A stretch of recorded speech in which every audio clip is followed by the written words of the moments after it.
崇祯一朝，内忧外患无数，外患不必多说，而内忧大多与崇祯本人有关。俗话说，没有危险的时候，崇祯就是最大的危险，而最能体会到这句话的是崇祯的兵部尚书们。兵部尚书可以说崇祯朝最危险的职业没有之一。崇祯朝一共17年，张凤毅担任兵部尚书5年，是任职最久的兵部尚书。明史说他工于趋利，巧于避患，也就是说他做官很圆滑，善于趋利避害。但即使是这样一位逃生技能升到满级的兵部尚书，也没有逃过崇祯帝这个 boss。 当初魏忠贤得势之时，趋炎附势之徒都热衷于给魏忠贤修生祠。崇祯一继位，那些修建生祠的人开始被清算，张凤毅也被御史弹劾。张凤毅赶紧上书请辞，崇祯没有同意，然后又以生病为由辞职。张凤毅终于险象环生，打过了 boss 第一阶段，逃脱了被惩罚的命运。第2年，他又被复用，而且担任的还是蓟辽总督的重任。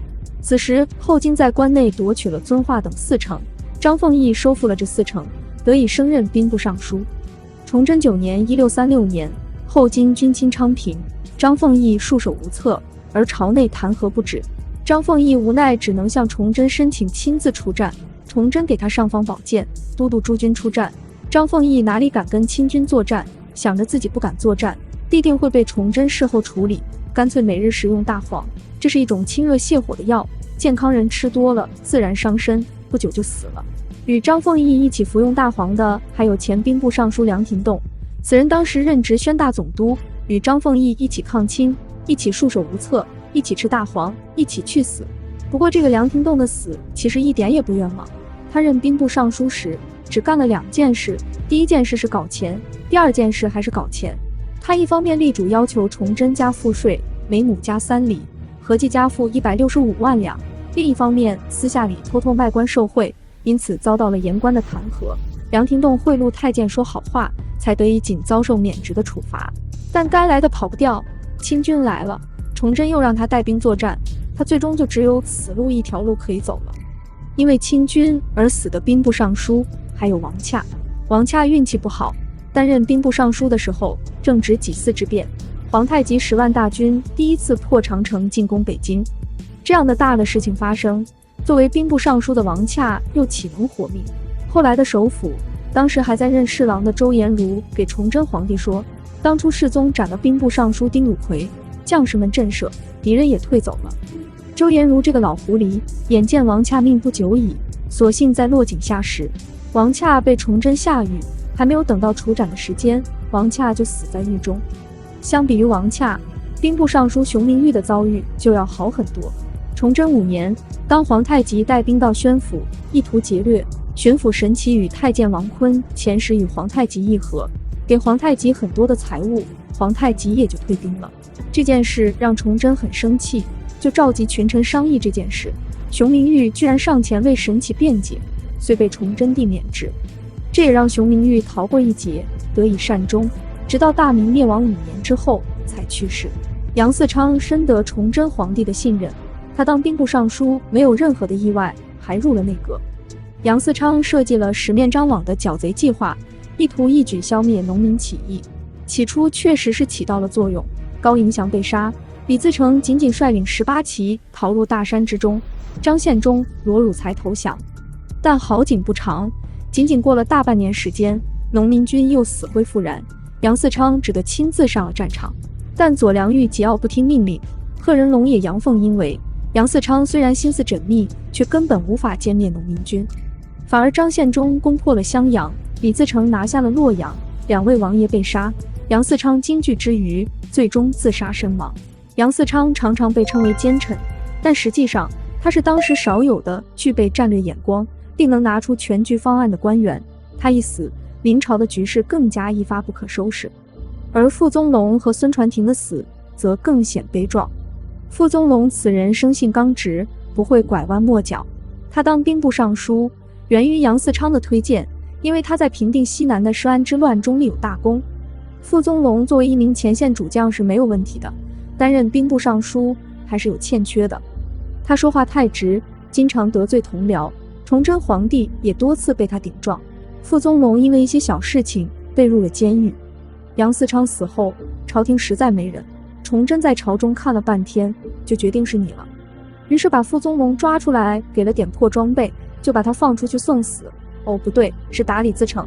李自成此时军队超过50万，傅宗龙带着3总兵4万人去打，仗才开始，几位总兵拔腿就跑，就傅宗龙死战到底，被活捉了。农民军想要用傅宗龙来骗开城门，哪知道这个傅宗龙是个忠勇无比的烈士，朝廷负他，他不负朝廷，反而大喊让城上做好防御，被恼羞成怒的李自成部下杀害。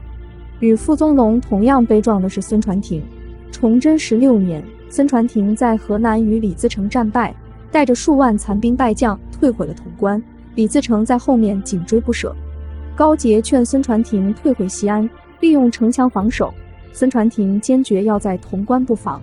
孙传庭明白一个道理，自己活不了，要么死于李自成之手，要么就会死于崇祯之手。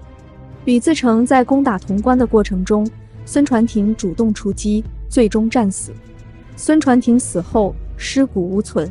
孙传庭是10月初6日战死，2天后的初8，崇祯的圣旨到了，夺取了孙传庭都师及兵部尚书的官衔，让其戴罪立功。孙传庭死后，由于没有尸骨，崇祯怀疑他是逃跑了，不仅没有给抚恤，也没有赐予任何死后的荣誉。当明朝为旦夕之间时，作为兵部尚书，很多人还是在为国家想办法，陈新甲是其中一位。陈新甲是举人出身，这样的出身能做到兵部尚书，在整个大明朝都属于十分罕见，可见崇祯用人也颇有点不拘一格的意思。陈新甲看出了大明王朝内忧外患的窘境，就建议崇祯与满清和谈。崇祯在同意的同时，也要求陈新甲对此事严格保密。但陈新甲犯了一个小失误，他在看完皇太极的来信之后，居然随手放在书桌上，被仆人当成普通军事情报发给了各个部门。明朝与满清和谈的事也曝光了。此事一出，舆论哗然。陈新甲这个跪着站不起来的软骨头，我泱泱大明挟天朝上国之威，何以惧怕满清？只要天兵一到，肯定能赶跑满清鞑子。在当时的大明，看不清攻守一行之事的是大多数，于是言官们纷纷弹劾陈新甲，给陈新甲寄钙片。当陈新甲知道自己被弹劾的时候，其实没有多大的惊慌。这其中有2个原因：一，他与司礼太监王德化关系亲密，多次得以化险为夷；二，也是最重要的一点，陈新甲与满清和谈是按照崇祯的命令进行的，皇帝都同意了，陈新甲有什么好害怕的呢？所以陈新甲一点也没有惊慌，相反，他甚至认为自己有功。但是接下来的动作完全出乎了他的意料，他很快就被下狱。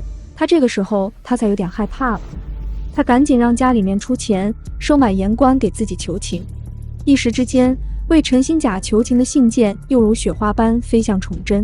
虽多人求情，崇祯却并没有放过陈新甲。大明王朝以武立国，向来以铁血强硬的形象著称，皇帝不能表现出软弱，就要找个人为此次和谈背锅，所以陈新甲非死不可。1642年9月22日，陈新甲被当众处死。明眼人都看得出来，陈新甲只是皇帝的替罪羊。